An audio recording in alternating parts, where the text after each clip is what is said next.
This is Nisreen from Nisreen's Art World. In this podcast, I will share my thoughts about different art forms such as films, books, paintings, performing art, etc.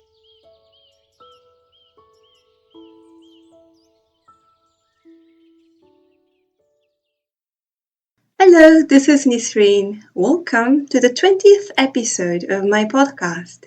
It's lovely to speak to you again. Today, I'd like to take a trip down memory lane and talk about what inspired me to start this podcast. When I was a little girl, podcasts weren't around yet, at least not in Japan. Instead, we had radio. I used to listen to this well-known pop singer's radio program every now and then. He would chat, play music, and have lonely heart conversations with listeners. One night, he got a call from a teenage girl who hadn't been to school for a couple of years after a traumatic event. She was obviously hurt and embarrassed about her situation. I expected the singer to be sympathetic, but upsettingly, he wasn't. He downplayed her trauma, laughing it off as something trivial that only she would remember in the future. To be fair, maybe he was trying to offer a different perspective, but I didn't hear any thoughtfulness in his voice or choice of words. 12-year-old me was disillusioned and angry. It was especially disappointing because listening to those radio chats made me feel like I was part of a friendship. There's something particularly intimate about listening to the radio. It felt different from watching TV. His dismissive tone lingered in my mind, like overhearing a friend speaking poorly about someone behind their back.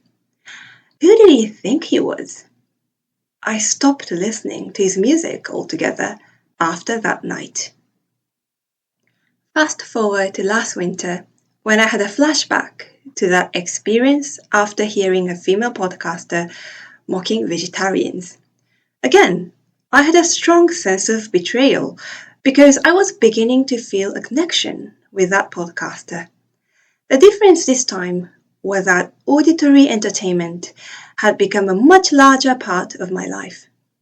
I often play different podcasts or YouTube videos while working on my art projects. I've come to realize just how much impact the human voice can have on me. The podcasts I enjoy most all have soothing voices, calm analysis, and careful language. Plus, their content is thoughtful and well-researched.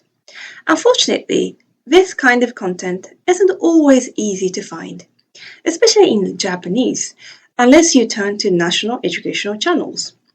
This might be because English dominates the podcast world, while Japanese is still a minority language in the sphere.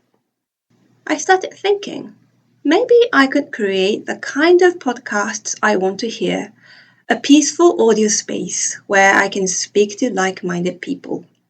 If I made it bilingual, it would help me improve my English speaking skills and might also benefit English or Japanese learners. Having a talk session with one of my favorite YouTubers and friends, Sumino, encouraged me to make this idea a reality. And each one of you who listens to this podcast, you've inspired me too. I want to thank each of you. It's been challenging, but also incredibly healing to gather my thoughts in 2 languages and share my voice from this little platform every week. Next month, I'll be taking a break for some academic and performance projects. I will return in October with Season 2. In the meantime, I'll be sharing past episodes on my YouTube channel. I'd be delighted if you left a review of this podcast or commented on my YouTube channel. And of course, you're always welcome to share your thoughts through the contact form in the description. Thank you so much for listening. See you soon!